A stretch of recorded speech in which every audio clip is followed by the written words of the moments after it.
Queridos, eu louvo a Deus por vocês. Abre comigo a sua Bíblia, por favor.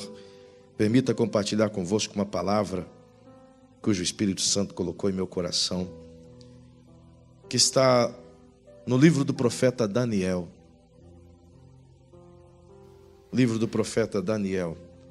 Nós vamos ler no capítulo 6 e o versículo 25 até o versículo 28.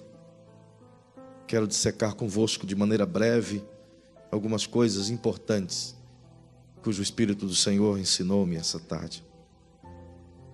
Daniel, profeta Daniel, capítulo 6, verso 25, diz assim: Então o rei Dario escreveu a todos os povos, nações e gente de diferentes línguas que moram em toda a terra: a paz vos seja multiplicada. Da minha parte é feito um decreto, pelo qual em todo o domínio do meu reino os homens tremam e temam perante o Deus de Daniel, porque ele é o Deus vivo e permanece para sempre. O seu reino não se pode destruir e o seu domínio jamais terá fim. Ele livra e salva, opera sinais e maravilhas no céu e na terra. Ele livrou Daniel do poder dos leões. Foi assim que Daniel prosperou no reinado de Dario e no reinado de Ciro, o persa. Amém. Se eu posso lhe pedir, incline sua cabecinha, feche seus olhinhos, por favor.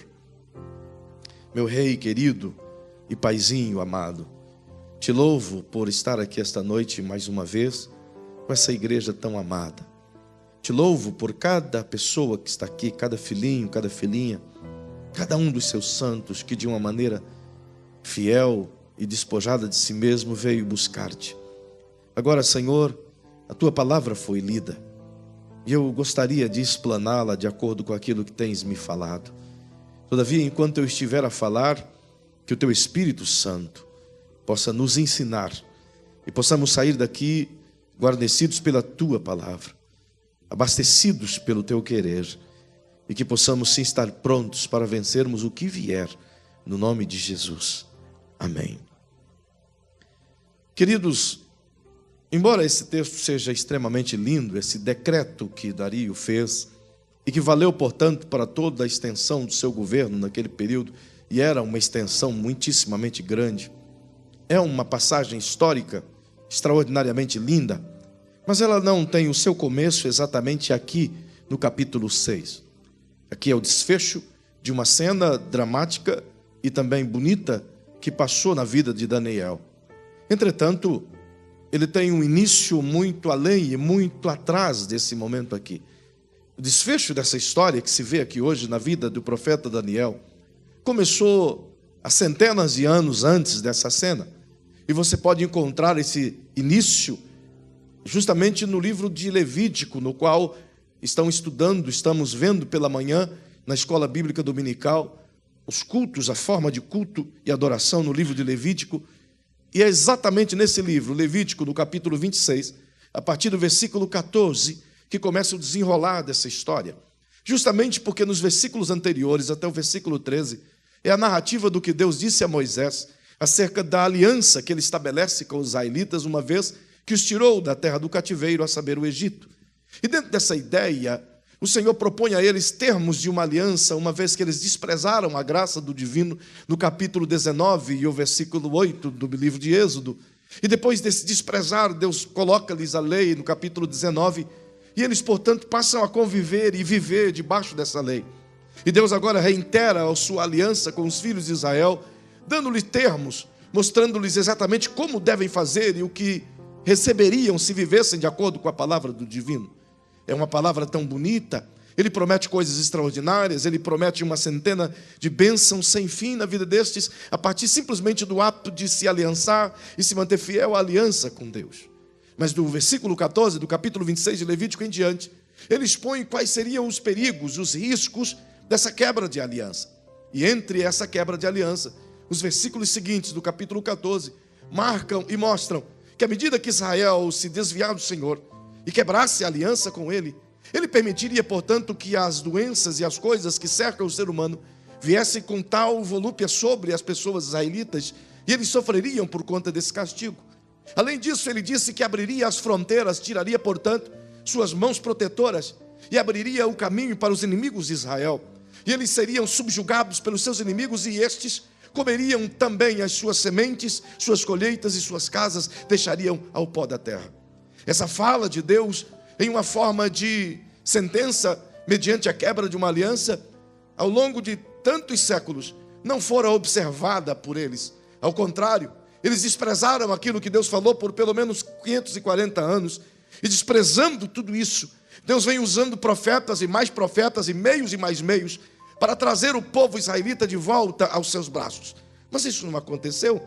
Ao invés deles observarem os princípios relatados na palavra do Eterno, eles simplesmente desprezaram como se esses não fossem coisa alguma, ou que fossem coisas de homens.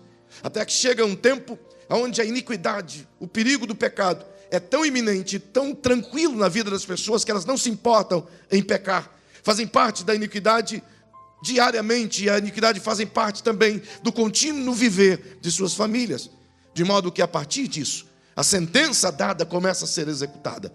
E Deus levanta, portanto, aliás, permite que seja levantado a Assíria para vir contra os israelitas, e à medida que a Assíria se levanta e destrói o Israel por um todo, e tenta invadir Judá, mas ainda a graça e a bondade de Deus impede que isso aconteça, justamente para que profetas como Jeremias pudessem se levantar e anunciar um tempo de arrependimento, de busca ao divino.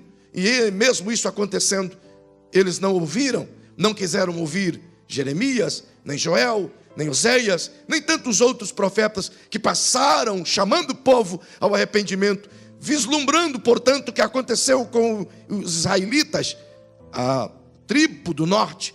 Não obstante a isso, imergiram-se cada vez mais nos pecados da humanidade, de modo que os próprios de Judá, não observando aquilo que Deus usa mediante seus próprios profetas, agora são acolhidos pela mesma medida da justiça divina. De modo que, uma vez que os assírios vieram contra os israelitas e os destruíram por completo, então se levanta Nabucodonosor com toda a sua fúria, com toda a sua força, os caldeus com todo o seu ímpeto, com todo o seu arsenal, e vem contra a Síria e os destrói.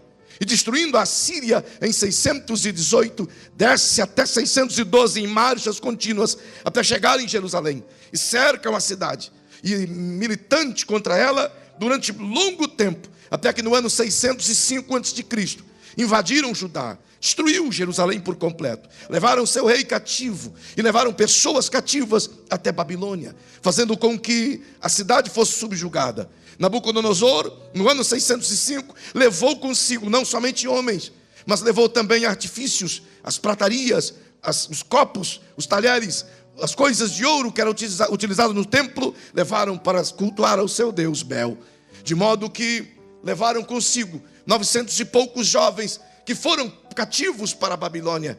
E é dentro desse contexto de escravatura, mas de domínio caldeu, que Daniel vive. Perceba, portanto, que Daniel era um simples homem nobre. Simples porque a sua nobreza não lhe fazia orgulhoso. Não sabia ele que do dia para a noite o seu governo, seu domínio, sua cultura, sua pátria, sua família iria cair de tal ameaça os caldeus. Mas isso acontecendo, ele foi juntamente com outros jovens, não menos importantes do que ele, para viver junto ao próprio Nabucodonosor. A ideia de Nabucodonosor era levá-los para que tornassem neles, ou fizessem deles, líderes com habilidades no contexto religioso, mas que também as ciências caldeias pudessem ser absorvidas por eles, e eles pudessem se tornar líderes de relevância global, como de fato aconteceu. A ideia de Nabucodonosor era uma ideia boa, era trazer jovens sábios, nobres, de alta qualidade, e que pudessem ensinar estes a deixar a sua cultura, deixar as suas leis, deixarem suas crenças, deixarem suas famílias, os seus credos, os seus valores e os seus princípios, e pudessem absorver todo o princípio caldeu, toda a ciência babilônica, toda a cultura dos babilônicos, e pudessem, portanto, ser novas pessoas, revestidas de uma nova cultura. Era essa a ideia. Entretanto, essa quantidade de jovens que chegam em Babilônia se encantam com tudo aquilo que tem. Até porque Babilônia naquele período era a Las Vegas de nosso tempo. Era um lugar extraordinário. Se você buscar um pouco dentro da arqueologia e da história antiga, você vai perceber as belezas, que é incrível como eles conseguiam fazer coisas tão belas naquele período, sem tecnologias, sem tantas coisas que temos nos dias de hoje. Jardins suspensos, castelos, torres gigantescas, sabe, zigurates enormes, dos quais arranhavam o céu com suas belezas arquitetônicas. Era uma cidade linda, mas acima de tudo, era riquíssima. Riquíssima não só em ouro, em prata, pelas conquistas globais que Nabucodonosor havia conseguido, mas riquíssima também em cultura, riquíssima em ciência, riquíssima em medicina. Era um centro dominante daquele tempo. Era, portanto, um lugar que qualquer jovem gostaria de cursar uma faculdade.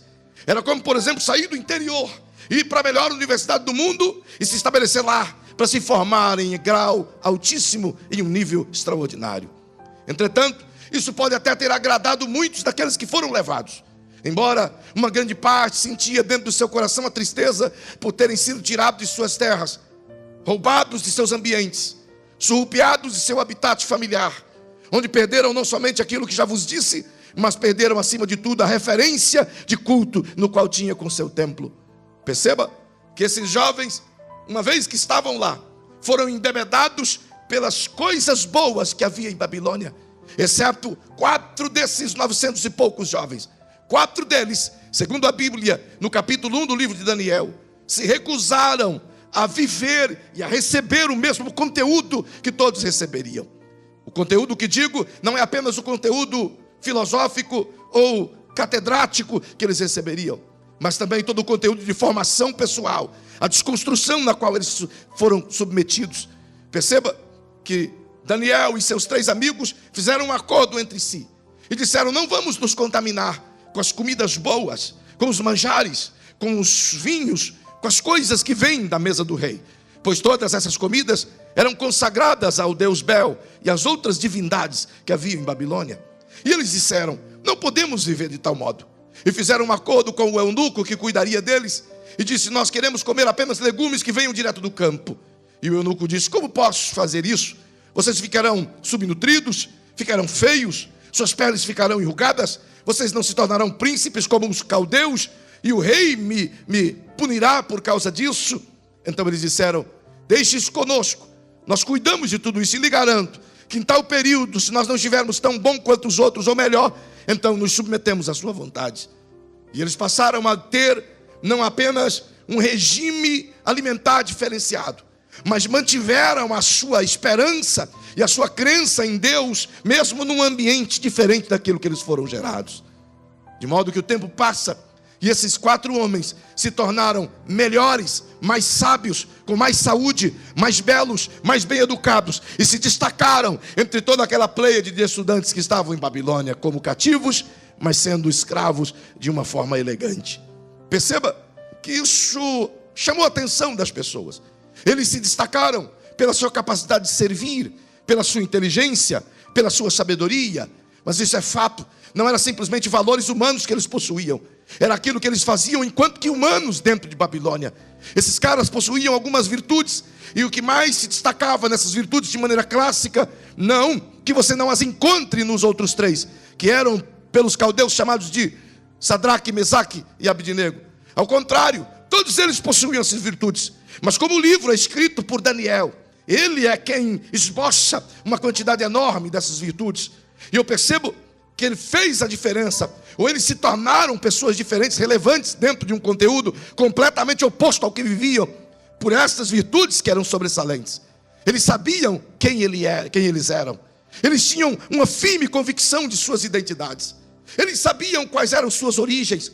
Eles se conheciam de maneira pessoal e sabiam o que tinha dentro deles. Sabiam o que poderia corrompê-los, sabia como eles deveriam viver, sabia como eles deveriam sentir, sabia o que eles deveriam filtrar. Eles sabiam qual era a sua origem de fé, eles sabiam de onde veio essa fé, eles sabiam como seus pais lhe contaram a história de sua fé. E portanto estar agora em um ambiente diferente, em uma cultura diferente, um ambiente tentador, um ambiente extremamente oposto à sua fé, capaz de mover qualquer uma pessoa que fosse lá. E diga-se de passagem que todos aqueles que estudaram não apareceram na história como destaques. E eu suponho que uma grande parte, se não todos, não conseguiram resistir às tentações das belezas, da cultura, das bênçãos, do ouro, das mulheres caldeias. Ao contrário, se submeteram iguais aos outros que estavam lá. Entretanto, esses 4 meninos, que eram até ainda uns jovenzinhos, talvez entre 16 a 20 anos, eles tiveram a ousadia de manterem em si mesmo a característica primária de seu ser, sua identidade. E sua identidade era conhecida pelo seu caráter. Você encontra caráter de forma real na vida desses caras. Primeiro, porque eles não quiseram se contaminar com aquilo que era contaminável. Segundo, porque estavam dentro de um ambiente de faculdade, onde os professores com certeza tinham uma mentalidade extraordinariamente poderosa no quesito de convencimento. Poderia fazer qualquer pessoa se tornar um caldeu. Eram os melhores do mundo. Eu fico pensando, se os nossos jovens hoje, com as convicções que eles possuem, fossem submetidos a tal regime que esses moços foram submetidos, de doutrinação caldeia, qual deles que conseguiriam resistir à fé? Se cambaleiam dentro das faculdades nos dias de hoje com seus sistemas socialistas de ser. Imagine como seria dentro desse sistema global. Perceba, portanto, que esses agora têm um desafio enorme, mas eles não permitem que aquilo que eles ensinem, ao menos tremulem aquilo que eles creem, porque eles sabem quem eles são, sabem de onde eles vieram. Não eram pessoas iletradas, eram pessoas doutas, eram pessoas capazes, eram pessoas nobres, de alto nível. Portanto, tinha mais motivos para se coadunar com os caldeus, para não perder o status que tinha. Ao contrário, se submeteram pelo seu caráter, pela sua honestidade. Outra coisa que você vê de forma perceptível na vida dessas pessoas é uma fidelidade exposta. Não quiseram de maneira nenhuma permitir que sua fidelidade fosse rompida. E mesmo diante de desafios tão gigantescos, você percebe isso em todas as páginas do livro de Daniel. No capítulo 2 você vê isso sendo colocado à prova diante de Nabucodonosor. No capítulo 3, então se torna mais atuante, visto que é incrível como os reis são contagiados pelo orgulho, onde Nabucodonosor manda construir uma estátua de ouro e pede para que todas as pessoas em determinado momento se inclinem diante dessa estátua e possam adorá-la como se ele fosse um deus. E todos fizeram isso, exceto esses 3 moços. Não quiseram fazê-lo, não permitiram que mesmo sob a égide de Nabucodonosor se rendessem a isso, mesmo com o perigo que lhes era proposto, que se não inclinasse e se não adorasse essa imagem, seriam portanto lançados numa fornalha de fogo. Perceba que eles assim se submeteram a Deus e não permitiram que nada machucasse ou ferisse seu nível de fidelidade. Quando todos se inclinavam, os opositores disseram, mas eles não se inclinaram. Você conhece a história? Então o rei, enfurecido, mandou com que esquentasse aquela fornalha 7 vezes mais. Tal era a força do fogo e da quentura, que os próprios soldados, sendo eles os mais fortes, que pegaram esses 3 jovens e lançaram na fornalha, estes mesmos que lançaram, morreram pelas labaredas que saíam da fornalha. Mas a Bíblia diz que os jovens foram lançados lá dentro, vestidos como tal, com seus mantos, com suas túnicas gloriosas, com seus chapéus enriquecidos, com seus sapatos brilhantes. Mas a medida que foram lançados foi a mesma medida que foram tirados, porque o próprio Nabucodonosor olha e diz, não foram 3 que nós lançamos lá dentro? E disseram, sim, Senhor. Porque então eu vejo 4 pessoas andando, passeando dentro da fornalha, e o 4º é a figura do Filho do Altíssimo. Tal cena surpreendeu Nabucodonosor, que mandou tirá-los de lá, e eles saíram. E eles se renderam ao Altíssimo, declarando soberania de Deus sobre aquelas pessoas.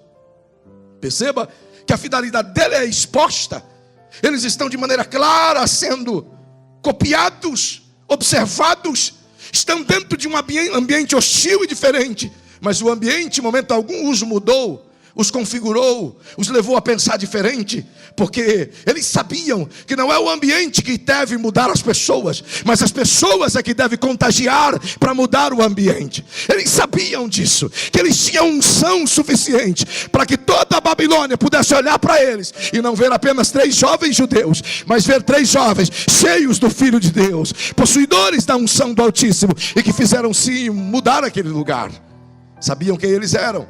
Então eu gostaria que você dissesse para quem está pertinho de você: diga, esses 3 jovens se tornaram tão relevantes, porque acima de tudo, sabiam quem eram, conheciam suas identidades. Ora, perceba a igreja do Senhor, que além de fidelidade, além de um comprometimento enorme, eles eram leais uns aos outros. Eles não se deduravam uns aos outros, eles ajudavam uns aos outros, eles mantinham uma contínua vida de oração e intercessão uns pelos outros. Eles entendiam que eles estavam em lugares públicos, que seriam homens públicos, e como tal precisavam de uma cobertura igualmente pública. Você percebe isso na vida desses homens? Não se vendiam por nada, não trocavam o que tinha pela miséria dos caldeus, não se permitiram ser contagiados pelas volúpias, pelo ouro, pela fama, pelo sucesso na Babilônia. Entendiam que isso é apenas mecanismos humanos.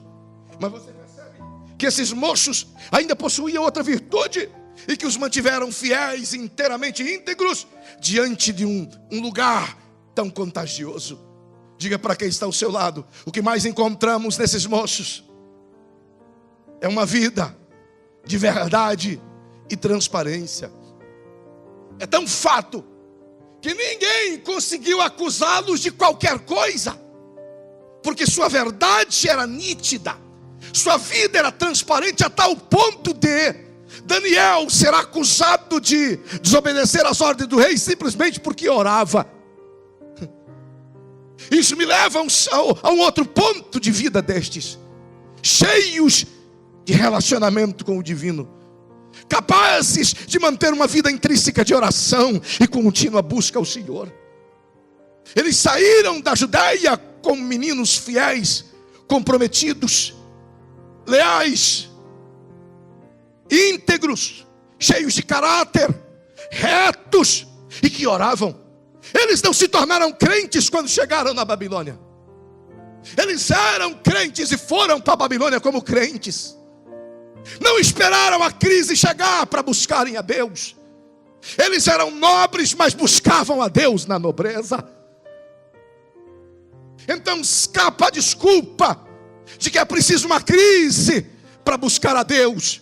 Não, senhores, é preciso apenas ter vontade, fome de Deus na alma, para buscá-lo em todo o tempo. Era isso que eles tinham, uma necessidade ardente de conhecer mais a Deus. E não se intimidaram quando tudo lhes era contrário. Uma coisa é buscar a Deus quando lhe é favorável, outra coisa é buscar a Deus quando não lhe é favorável. Uma coisa é mostrar paixão pelo divino quando tudo vai muito bem, quando a sua vida vai numa boa. Outra coisa é você mostrar o seu amor por Ele quando te ameaçam, quando te cerceiam, quando lhe tiram a vida. E não se engane, há de chegar o tempo em que o nosso sentimento por Ele vai ser posto à prova, não pelas palavras, mas por gestos. E quem sabe nesse tempo muita gente acorde para buscar ao Senhor. Quem dera a igreja entenda que enquanto o Brasil goza de uma paz perfeita e que é permitido buscar a Deus, esse é o tempo de buscá-lo, para não esperar o tempo que aconteceu agora no Nepal, onde uma lei foi promulgada no mês passado, a proibição de qualquer conversão ao cristianismo, com cadeia de 5 a 20 anos, para quem professar que largou o hinduísmo e aceitou o cristianismo. Como então podemos negar um privilégio tão grande como esse, que estamos tendo hoje de buscá-lo integralmente? Esses meninos sabiam quem eles eram, sabiam o que queriam. E eles não foram para um lugar qualquer, foram para as terras de Nabucodonosor, foram para os palácios desse monarca. Perceba que era um lugar tão regado às coisas ímpias, que fazia com que o mais santo manifestasse o seu apreço pelo vinho, pela miséria e pelas coisas que eles levavam a cada vez mais as prostituições humanas. Os cultos babilônicos eram regados a mulheres nuas, bêbadas, fazendo coisas como cultos aos seus deuses. É nesse ambiente em que eles foram submetidos. É essa terra que os dominava, que tentava impetrar sobre eles seus valores. Nabucodonosor, embora temesse a Deus, mas não o servia. Embora temesse a Deus, precisou pastar como um animal para poder honrar ao divino. Perceba que é nessa terra onde eles crescem, eles recebem a cultura, mas eles sabem quem eles são. E o melhor do que saber quem eles são, eu olho para essa cena do capítulo 6 e eu percebo que Daniel, assim como seus outros amigos, que embora não estejam aqui nesse contexto, mas não quer dizer que se submeteram ao domínio de Nabucodonosor, ou daqui no caso de Dario, como os outros fizeram. Perceba que eles sabiam em quem ou de quem eles eram. Diga para quem está ao seu lado, duas coisas belas há nessa história. Primeiro, eles sabiam quem eles eram. Segundo, eles sabiam de quem eles eram. Isso fez toda a diferença. Eles sabiam que ele estava na terra dos caldeus, mas que eles não eram dos caldeus. Eles sabiam que ele estava sujeito aos babilônios, mas ele sabia que sua sujeição primária era ao Deus dos deuses. Eles sabiam que eles poderiam ser escravos em Babilônia, mas eles também sabiam que eles eram propriedades do divino, e que o divino em algum momento ia cuidar deles. E isso fez-lhes toda a diferença. Até porque todas as vezes que você prioriza Deus, Deus vai priorizar você. Todas as vezes que os valores divinos são impostos sobre a sua vida e você os aceita, é Deus quem vai fazer com que você se imponha sobre as outras coisas. E eles sabiam disso. Eles estão em uma terra completamente diferente, um domínio completamente diferente, tanto no período de Nabucodonosor.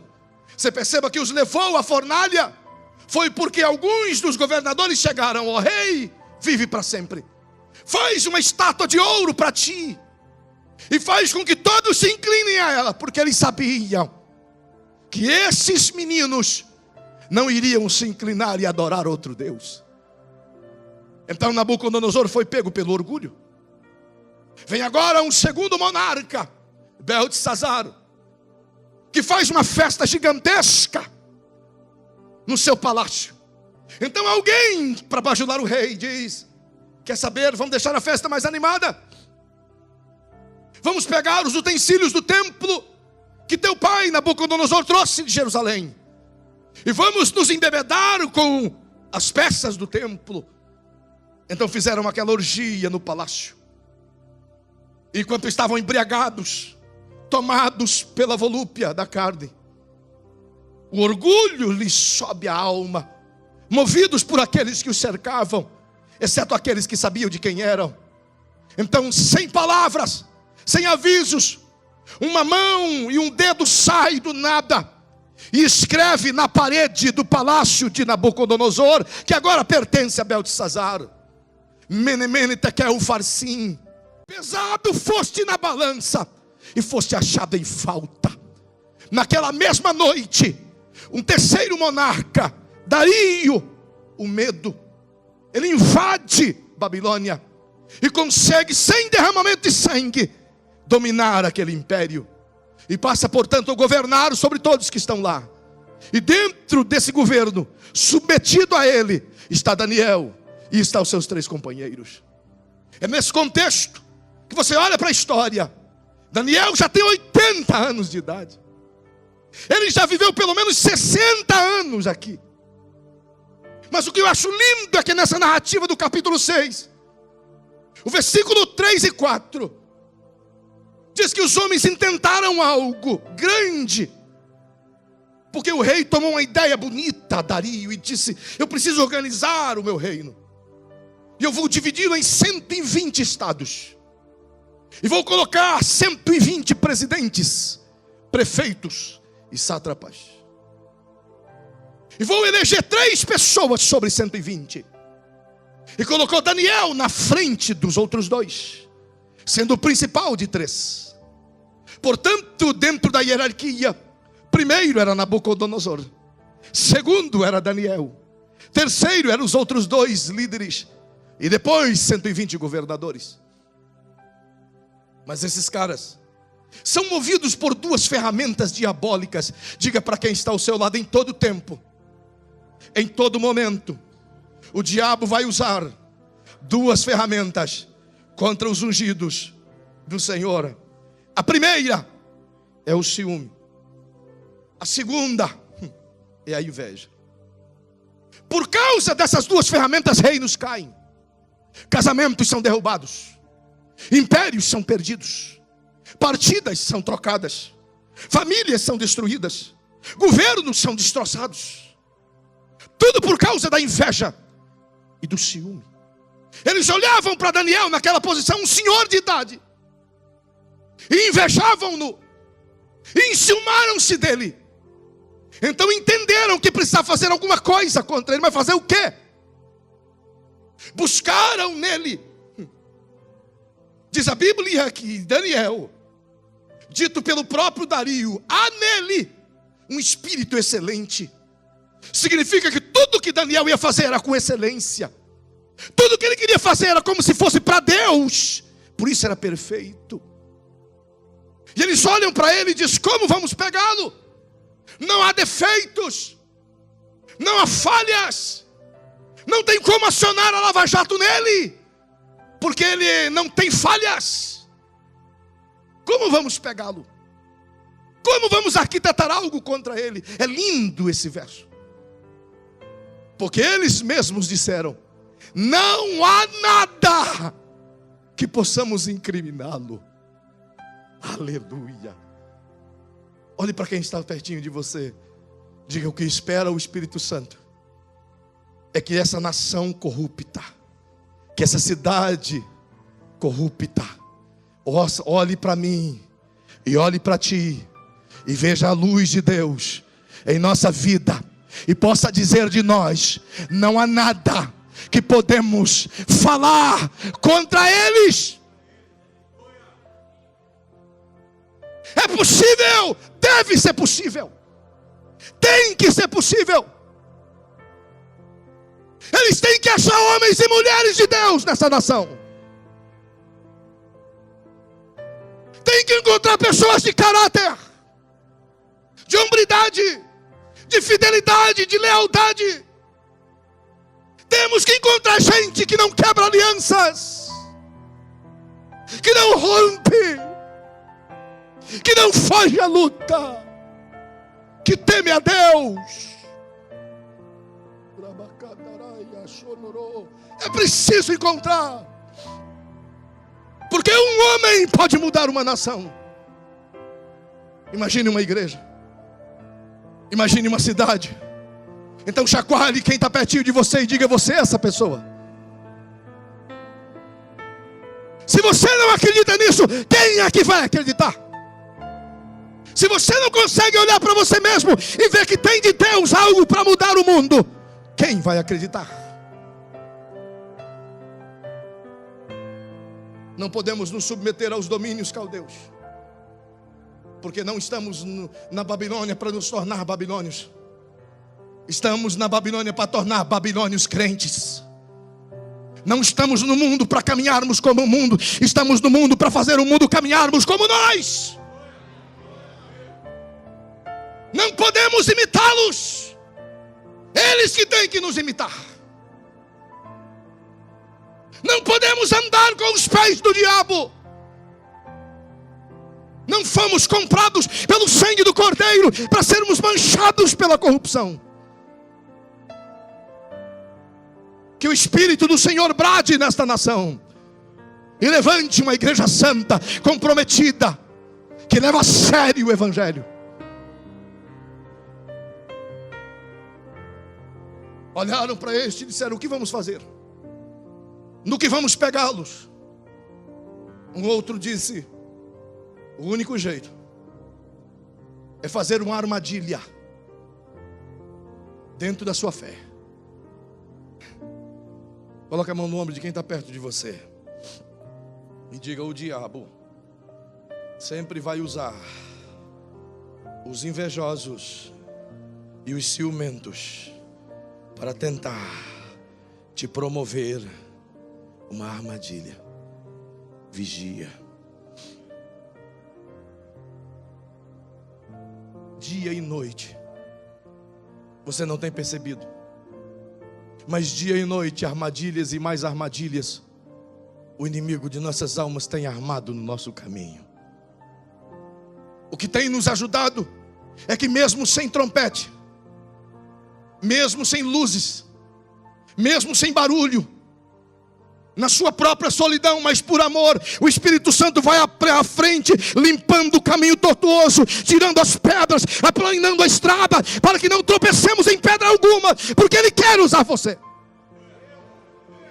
Eles armam ciladas, mas o Espírito te livra delas, até que queiramos cair nelas. Eles olharam e disseram: vamos pegá-lo no quê? Outros disseram: na sua fé. Como vamos fazer isso? Eu tenho uma ideia. Reuniu-se, portanto, um grupo e procuraram a Nabucodonosor, aliás, a Dario, com medo. E outra vez o orgulho bate à porta. Isso é um sinal. Quando as pessoas tocarem na ferida para elevar o teu orgulho, se lembre que é o diabo armando um laço para ti. Todas as vezes que alguém fazer você se sentir grande, cuidado, é o diabo armando uma armadilha para os seus pés. E todas as vezes que você se aproximar de Jesus, o inevitável é se sentir pequeno diante da grandeza daquele que é único. Cuidado. Chacoalhe o irmão que está perto de você, aqui em cima, aqui embaixo, e diga: cuidado. Ele vem sorrateiramente, como alguém canta com sapatinhos de algodão. E chegaram sorrateiramente aos ouvidos de Dario e disse: ó rei, tu és grande, tu és um rei bom, e nós queremos te fazer um acordo, e olha, nos unimos. Eles que disseram, todos os presidentes, todos os reis, todos os governadores, todos os prefeitos, todos os deputados, todos os vereadores, todos os empresários do comando, nos reunimos e fizemos um acordo. E reconhecemos que devemos fazer isso contigo. O que? O rei já estava curioso. Nós queremos que o Senhor faça uma lei, um decreto de lei, irrevogável, segundo os termos dos medos e dos persas, que nem o próprio rei pode revogar. Frisaram isso 2 vezes. Que lei vocês querem que eu faça? Que durante 30 dias, não mais que 30 dias, basta 30 dias, nenhum ser humano dentro do perímetro do teu reino faça qualquer petição, qualquer outra oração a qualquer outro Deus que não seja tu e o teu Deus. Olha a artimanha.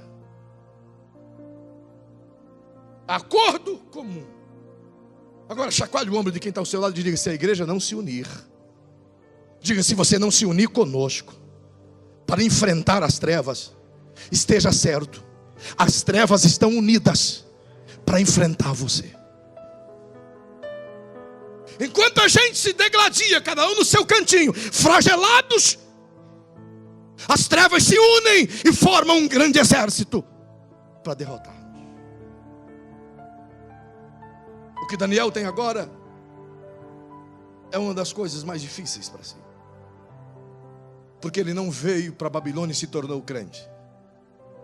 Ele foi um crente que foi levado para a Babilônia. Ele não orava nas situações difíceis. Ele vivia situações difíceis porque ele orava. Ele já tinha uma vida de oração. Sua vida de culto era notória. Ele não começou a fazer, ele já fazia. Esses caras entenderam e disseram: conhecemos Daniel. Ele nunca vai orar a outro Deus. Como vocês sabem? Nós estamos aqui há tanto tempo. Ele está aqui há 60 anos. Ele já tem 80. E nesses 60 anos, nem com ameaça de morte, ele nunca clamou a outro Deus. Oh, integridade. Chacoalha o irmão que está pertinho de você, até ele dizer glória a Deus, e diga: integridade não se negocia. O que temos na nossa nação é uma crise de integridade. O que tem na igreja brasileira é uma crise de integridade. As pessoas não pensam em se quebrarem em integridade para ferir os outros. O tempo difícil. O tempo difícil esse. Mas por outro lado é uma bênção. Porque esse é o tempo de quem quer ser crente, seja crente de verdade. Esse é o tempo que Apocalipse 22 nos clama e diz: quem é justo, faça justiça ainda. Esse homem agora está dentro de um dilema. Afinal de contas, o decreto é feito. E começa a contagem. Imagine, Daniel tem 80 anos de idade. É um senhor. É um vô. Eu imagino Daniel, e pela sua forma de falar, ele era extremamente pacífico. Sabe aquele vozão carinhoso, poético, cortês, educadíssimo? Era Daniel. E ele sabe disso agora. Alguém lhe disse: foi assinado um decreto, e o rei colocou o seu anel. Significa que não pode ser revogado. E que decreto é esse? Você não pode orar a outro Deus. Adivinha o que Daniel fez? Imediatamente subiu ao seu lugar de oração, dobrou os seus joelhos ao chão e se inclinou com a boca no pó. E durante 3 vezes ao dia clamou ao Deus de Israel. E lá estão os caras tirando foto. E já manda no WhatsApp de Dario imediatamente. Instantâneo. Dario fica enfurecido, mas fica penalizado. Porque dentro do seu coração, ele aprendeu que Daniel não era um qualquer. Ele viu que nele havia fidelidade, caráter, honestidade, lealdade. Ele viu que ele orava, ele viu que ele era um homem de Deus, um homem santo, um homem honrado. Serviu Nabucodonosor com honra, serviu Belsazar com honra, e estava servindo ele agora com honra. 4 monarcas Daniel serviu, e por todos ele foi honrado. Então Dario sente pena. E Dario não é um menino. Dario tem mais de 60 anos. Mas ele quer honrar porque ele é honrado. E agora ele sabe da notícia. E os caras vêm contar para ele: rei, sabe da maior? E foi. Se eu não tenho ideia quem desobedeceu, quem olha. E os caras começam assim: tu és grande, rei. Tu mereces ser honrado. Tua palavra é lei. E o que o Senhor fez não pode ser quebrado. Mas tem um cara aí que não pertence a ti. Esse cara sabe que ele pertence a um outro Deus. E nós te orientamos, o Senhor fez um decreto. E ninguém podia pedir nada a outro Deus durante 30 dias. Mas não deu nenhum dia. E o teu melhor executivo, Daniel, te traiu, te negou, não te honrou. O que Daniel fez? Ele orou ao Deus deles. Aquilo entrou no coração de Dario e ele sentiu penalizado. Ele sabia quem era Daniel. E ele sabia o que eles tinham feito. Então ele passa o dia inteiro tentando encontrar um jeito de livrar Daniel. Mas ele não consegue. Eu queria que você colocasse a mão no ombro de quem está pertinho de você e chacoalhe o ombro dessa pessoa querida, por favor. E diga: querido irmão, entenda isso. Ninguém poderá te livrar das coisas desta vida. Não, a notícia é boa, é uma notícia horrível. Não merece nenhum glória a Deus e nenhum aplauso, é verdade. Ainda bem que você não aplaudiu. Todavia, o rei tentou de tudo. Ele fez tudo o que podia para livrar Daniel. Assim como os homens armam ciladas contra a igreja, armam mecanismos contra a igreja, fazem leis. E eu estou falando com gente que está aqui, e eu não estou pregando isso porque ele está aqui. Ele tem que estar aqui para ouvir isso mesmo. Não foi de balde que isso aconteceu. Eles armam ciladas, porque tudo que o diabo tem que fazer é parar a marcha dessa igreja, é quebrar os valores dela, é romper com os valores familiares, é quebrar os nossos valores divinos em nós incrustados, para que o império das trevas reine. Então lutamos e tentamos, e as ciladas são armadas, mas parece que as nossas armas são de brinquedo, porque na surdina eles conseguem puxar o laço. Talvez seja porque estamos confiando nas nossas próprias forças. Quando a igreja brasileira fazer menos cartazes, gritar menos revolução nas ruas e gritar mais de joelho com a boca no pó. Talvez quando a igreja parar com tantas marchas, não que a marcha seja ruim, mas de que adiante para as ruas, mas não clamar aqui dentro, não viver aqui dentro. Quando o evangelho for visto na minha própria vida, não nos meus cartazes, então poderemos mudar essa nação. O clamor do Espírito Santo é para menos barulho e mais vida, menos ações externas e mais ações internas.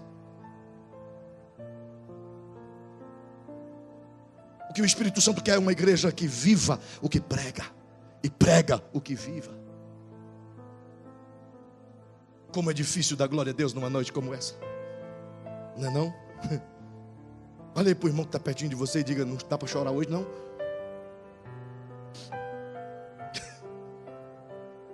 Eles sabiam que eles iam fazer algo tão bem amarrado que nem o rei conseguiria livrar. E isso nos ensina que existem armadilhas que nenhum de nós vai conseguir quebrar, e é mistério que elas existam. Perceba que diante disso, e o rei não pode fazer nada, ele tem que cumprir a sentença, e os caras dizem: não há outro jeito, o senhor tem que lançar ele na cova dos leões. Eu fico pensando, não dá para ser uma cova leão pequeno, leoa, sabe, jaguatirica, capivara. Tem que ser cova de leões. De leões. E cova justamente porque era um buraco onde eles prendiam os leões e soltavam as pessoas lá dentro para serem alimentos deles. Não sei quantos leões haviam lá, eu sei que havia uma porção deles. Então foram lá e tomaram o velhinho Daniel e os levaram até a cova dos leões. Eu imagino o rei com o coração apertado. E quando está prestes a acontecer a sentença, o rei olha para Daniel e diz: Daniel, quem sabe o teu Deus te livre da boca dos leões, porque eu não pude te livrar. Oh, aleluia. Deus está no céu dizendo: você não tem poder para livrar ninguém que eu antes não tenha dado. Deus está dizendo: eu continuo soberano, mesmo quando o não no mundo vem sobre você. Aleluia. Oh, aleluia.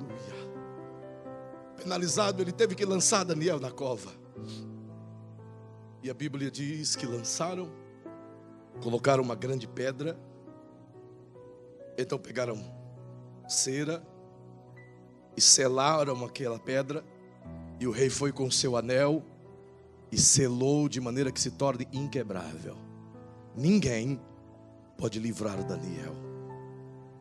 Agora, melhora essa comunicação com quem está perto de você e diga para quem está pertinho de você, diga: querido irmão, a dor e a perseguição te leva e vai com você até a porta da cova. Não entra na cova, porque a cova já tem dor demais. A perseguição vai com você até no momento cruel, depois ela te larga, porque a cova já está cheia de morte, já está cheia de pavor. Só que todas as vezes que você é jogado numa cova, ou que a cova se apresenta à tua vida, é um prenúncio de que grandes coisas virão após isso. Todas as vezes que uma pressão, que a dor, que a perseguição, que a moinha vem sobre o que é fiel, é o prenúncio que depois da dor, uma grande colheita, uma grande bênção, um grande avivamento vem sobre tal pessoa. É sempre assim. Você nunca vai encontrar isso naqueles que são fiéis. O contrário. Mas sempre vai encontrar, em meio à dor, a perspectiva de algo glorioso à frente. É notório, porque Daniel é soltado lá dentro, lacrado. O rei vai para o seu palácio, e lá no seu palácio ele passa a noite toda em claro. A Bíblia diz que o sono lhe fugiu, e ele ficou tenso e angustiado.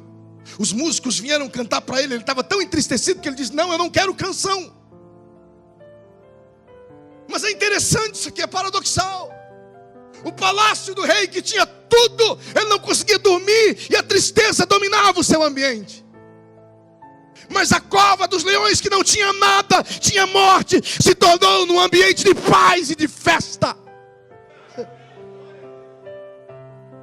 A tristeza estava do lado de fora e não do lado de dentro da cova. Agora diga para quem está ao seu lado: onde um fiel, onde um leal, onde um comprometido, onde um de caráter entra, até leão faz jejum. Sabe? À medida que ele foi lançado lá, aquela noite foi terrível.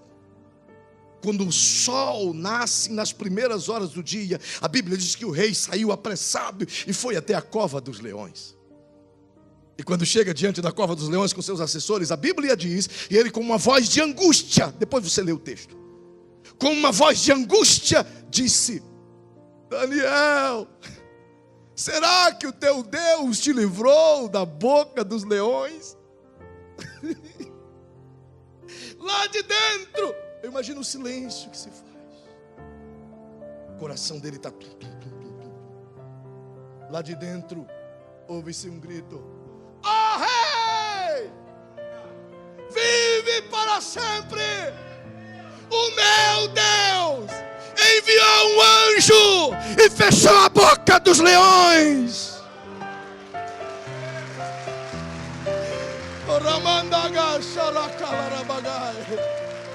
Aleluia. Melhora a tua comunicação e diga para quem está ao seu lado: querido, Deus não tirou a ferocidade dos leões. Deus não transformou leões em gatinhos. Deus simplesmente fechou a boca dos leões por causa de Daniel.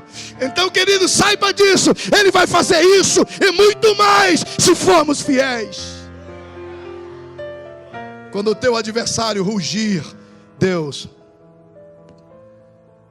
Quando o teu adversário falar mal de você, Deus. Quando o teu adversário tentar te devorar, Deus. Quando o teu adversário tentar te derrubar, Deus trancará a boca dele. Glória seja dada ao nome do Altíssimo. Ele não livrou de Daniel de cair na cova, porque ele precisava entrar com Daniel na cova. Sabe, eu preciso terminar. Eu queria que você dissesse para quem está pertinho de você, bem animado para essa pessoa, diga: querido irmão, não se chateie. Às vezes não são as pessoas que não querem te ajudar a escapar das covas, é Deus que não as deixa te ajudar. Às vezes a gente reclama tanto: fulano não me ajudou. Quanto mais eu precisei, fulano não me ajudou. Às vezes é Deus que impediu, porque Deus queria ser glorificado quando te livrasse. Aí a gente murmura, a gente reclama, então Deus para de ajudar, porque a murmuração rompe a aliança, quebra a ação divina. Então, quando as coisas não derem certo, não reclama não, espera mais um pouco, aquieta-te, porque tu não sabes se Deus está te dizendo: eu vou te livrar lá dentro da cova, eu vou te livrar lá dentro da fornalha, eu vou te livrar lá dentro dos mares, eu vou te livrar lá dentro dos problemas. Por que, Deus? Porque é no meio disso que eu sou glorificado, é no meio do fogo que eu sou glorificado, é no meio da dor que eu sou glorificado. Se eu fosse você, eu levantava as mãos aos céus e adorava ao Altíssimo, porque não há males que Ele não possa curar em você. Oh, aleluia! Oh, aleluia! Eu quero levar a você a entender isso. Deus precisava que o Daniel fosse para a cova. Por quê? Uau! Porque existem benefícios que só podem ser aprendidos, vividos e extraídos nas dores da cova. Diga para quem está pertinho de você: existem benefícios que só podem ser aprendidos ou vividos nas dores da cova. Ninguém gosta da solidão da cova. Ninguém gosta do rugido dos leões. Ninguém gosta da ameaça da morte, da perspectiva da dor. Mas é lá dentro da cova. Se você pudesse observar o que Daniel disse no verso 22, ele disse: o meu Deus me enviou um anjo. É somente na cova, é somente na dor que você consegue ter experiências sobrenaturais. Não poucas vezes Deus vai permitir que a gente desça ao mais baixo nível da dor, porque é exatamente quando nos sentimos um nada, lá no ápice da dor, em que estamos sujeitos e prontos para viver experiências sobrenaturais. Nós somos os únicos povos do mundo que sabem que existem anjos, mas que a maioria não acredita neles. Somos os únicos no mundo que pregamos que Deus faz um milagre, mas quando precisa fazer um milagre não acreditamos que o milagre vem. Somos os únicos seres do mundo que acreditamos que o Espírito Santo é real, mas quando Ele se manifesta em nosso meio nós duvidamos de que seja Ele. Somos as únicas pessoas do mundo que queremos ser espirituais, mas quando o céu desce em uma atmosfera espiritual nós rejeitamos ela, porque não entendemos como ela é. Então é preciso ir para a cova, porque na cova não há saída, não há quem te tire de lá. Tem que depender do sobrenatural, tem que depender do divino. Ele disse: um anjo passou a noite toda aqui. Tu já pensou? Um anjo dentro da tua casa a noite toda? Há poucos dias eu conversava com um irmão acerca disso. E ele disse: pastor, você não tem noção, quase fui atropelado, foi por pouco, o carro subiu a calçada e não me pegou. Eu digo: querido, não foi por pouco, foi o Senhor que te tirou.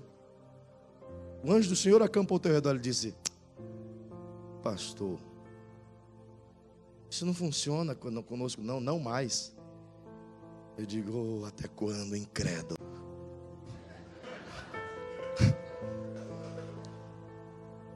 Infeliz. Até quando negará a ação de Deus? Até quando vai rejeitar o favor divino? O anjo do Senhor acampa ao redor daquele que o teme e os livra de todo o mal.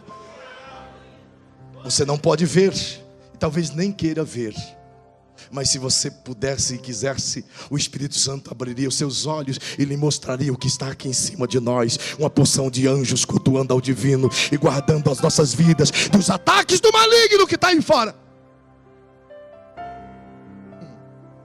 Eu quero que 2, 3, 4, 5 anjos fiquem à minha volta e não saiam. Mesmo quando eu ultrapasso os 110. Não saiam. É maravilhoso poder confiar nele. E ele quer cuidar de você. Ele quer cuidar de você. Daniel disse: além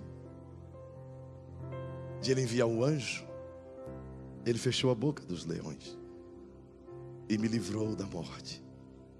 Então o rei disse: sai para fora então, Daniel. E quando tirou Daniel para fora, lançou os acusadores e os leões despedaçaram eles ainda no ar. Tal era a violência. Antes de eles caírem no chão, os leões pulavam e despedaçavam seus corpos no ar. Então o rei Dario disse: eu mesmo faço um novo decreto, que em todo o meu governo, que em todo o meu reino, e é grande meu reino, todos os homens e todas as pessoas tremam e temam o Deus de Daniel. Fique em pé. Esse decreto é tão lindo que eu preciso ler de novo. Isso é uma proposta de avivamento. Disse Dario, aleluia: da minha parte é feito um decreto, pelo qual em todo o domínio do meu reino, os homens tremam e temam perante o Deus de Daniel. Por quê? Se possível, põe na tela. Porque ele é um Deus vivo. Diga comigo: porque ele é um Deus vivo e permanece para sempre. O seu reino não se pode destruir, e o seu domínio jamais terá fim. Agora olhe para quem está ao seu lado e diga: ele livra, ele livra e salva, opera sinais e maravilhas no céu e na terra. Ele livrou Daniel do poder dos leões. Acrescenta a esse irmão e diga: o mesmo Deus é o que vela por ti, é o que te livrará de todos os seus inimigos.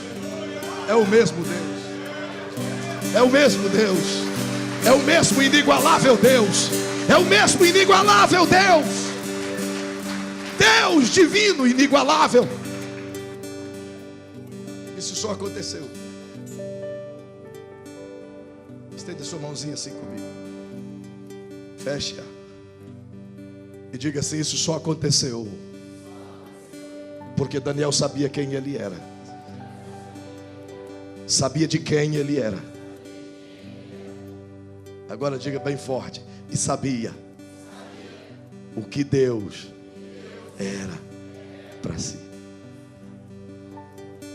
Quem ele era, de quem ele era e quem Deus era. Ele é o meu Deus.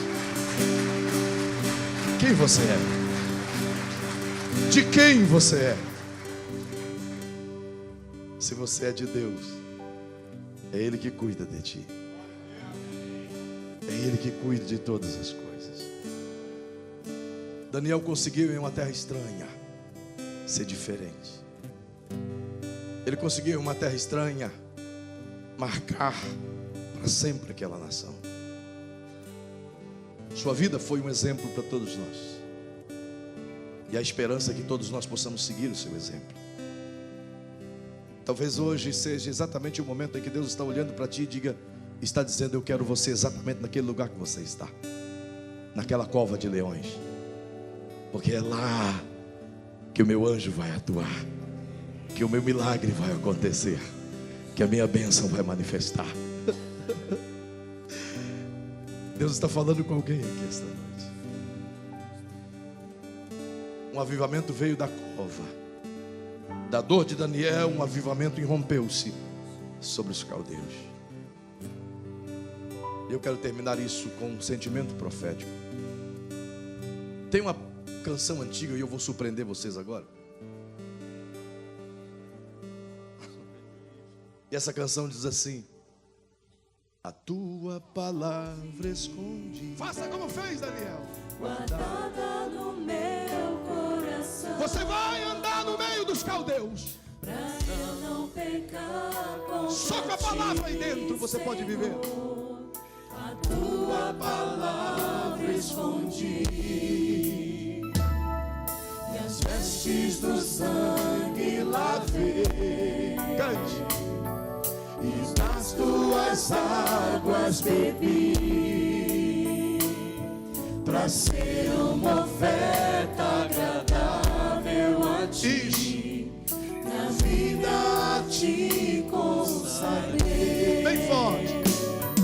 Meus dons e talentos são pra te servir. Meus dons preciosos são teus. Não vejo razão pra minha vida sem ti. Tu és meu Senhor e meu Assim como o ouro. assim como o fogo refina o ouro. Seja purificado. Tua obra em mim completa, até que o mundo possa ver tua glória em meu rosto brilhar. É isso que você quer? Você quer que o mundo olhe para você e veja Jesus? Você quer que a tua justiça exceda dos escribas e fariseus? Então o Espírito Santo nos convida essa noite a uma intrínseca reflexão na alma. E eu lhe abro essa oportunidade agora. Se diante do desafio proposto essa palavra falou ao teu coração, e você quer se tornar relevante no mundo cruel, se você quer que a sua vida seja assim como a vida de Daniel, um luzeiro em meio às trevas, se está cansado da hipocrisia desse mundo cruel, eu te convido agora a você sair do seu lugar. E eu te ofereço essa oportunidade franca para orar por você aqui à frente. Melhor orar com você aqui à frente. Se você quiser ser um instrumento de bênção, de cura para esta nação, para a tua família. Talvez a tua família não conseguiu ver Jesus até agora em você. Isso tem que mudar hoje. Você tem que mudar aquele ambiente por aquilo que Jesus é em você. Então eu te convido outra vez, feche seus olhinhos e só abra-os para vir aqui à frente, se você quiser vir. Sai do seu lugar e vem diante desse altar. Continue. Vem diante desse altar. A tua palavra escondi, guardada no Vem diante desse coração. Oh, aleluia. Pra eu não pecar. Aí na galeria, se você não quiser descer e quiser ajoelhar, ajoelha aí. A tua palavra escondi, minhas vestes no sangue lavei, e das tuas águas bebi, pra ser uma oferta agradável a ti. Minha vida te consagrei. Vem em nome de Jesus. Meus dons e talentos são pra te servir. Meus dons preciosos são teus. Pastores, orem por essas pessoas. Não vejo razão na minha vida sem ti. Tu és meu Senhor. Se você entrou aqui esta noite sem Jesus, sem a certeza de sua salvação, com um peso na sua alma, hoje é noite de salvação. Lhe ofereço a salvação em Cristo Jesus esta noite, o perdão de todos os seus pecados, a aliança que só Jesus tem para você. Se houver alguém aqui esta noite que queira entregar a sua vida nas mãos de Jesus, onde você estiver, basta dar um sinal com a tua mão e nós iremos abençoar você. Se houver alguém aqui esta noite que agora diz: eu preciso de Jesus dentro de minha alma, esse é o teu momento, essa é a tua vez. Há alguém aqui? Se houver aí onde você estiver, dê um sinal com a tua mão. Incline a sua cabecinha, não fique ninguém com os olhinhos abertos. Paizinho, eu oro com a tua igreja agora, mediante a tua palavra ensinada e pregada, justamente porque entendo esse ser um chamamento teu, Senhor, para um novo tempo de revolucionar a vida pessoal internamente, para um tempo onde o Senhor possa reinar aqui dentro e reinar nas minhas atitudes, de modo que onde eu estiver, Senhor, onde essas pessoas estiverem, seja elas na cova dos leões, sejam elas nos palácios dos reis, sejam elas nas casas de leis, estejam elas nos lugares públicos ou privados, estejam elas em suas empresas ou em suas famílias, Senhor, que brilhe nelas o rosto de Jesus, a glória de Jesus, a presença de Jesus, e que o mundo possa ver Ele na vida delas, nas nossas vidas, que a nossa vida seja relevante, assim como foi a vida de Daniel. Não queremos passar por essa Babilônia sem deixar a marca do Evangelho. Nós queremos estar aqui e provocar mudanças, provocar transformações, provocar diferenças, provocar mudanças em lares, em famílias, em casas. Usa essa igreja, Senhor. Usa essas pessoas que estão aqui. Que a tua verdade reina em nós. Que a tua palavra seja escondida em nosso coração, Senhor. E que o pecado se afaste de nós, não porque somos bons, mas porque a tua palavra está dentro de nós. Oh, igreja de Jesus, se você puder dar um abraço em quem está pertinho de você, um abraço apertado, e dizer: o avivamento vai começar com você.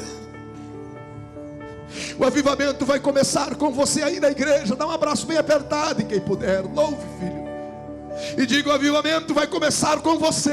É com você que começa. Que o grande amor de Deus, que a paz de Jesus, que a comunhão do Espírito Santo esteja com você. Deixe a luz do Cristo brilhar em você essa semana. Que os céus resplandeçam sobre a sua vida, e você seja feliz e tenha paz. Vá em paz, mas vai com o Espírito Santo. Deus te abençoe.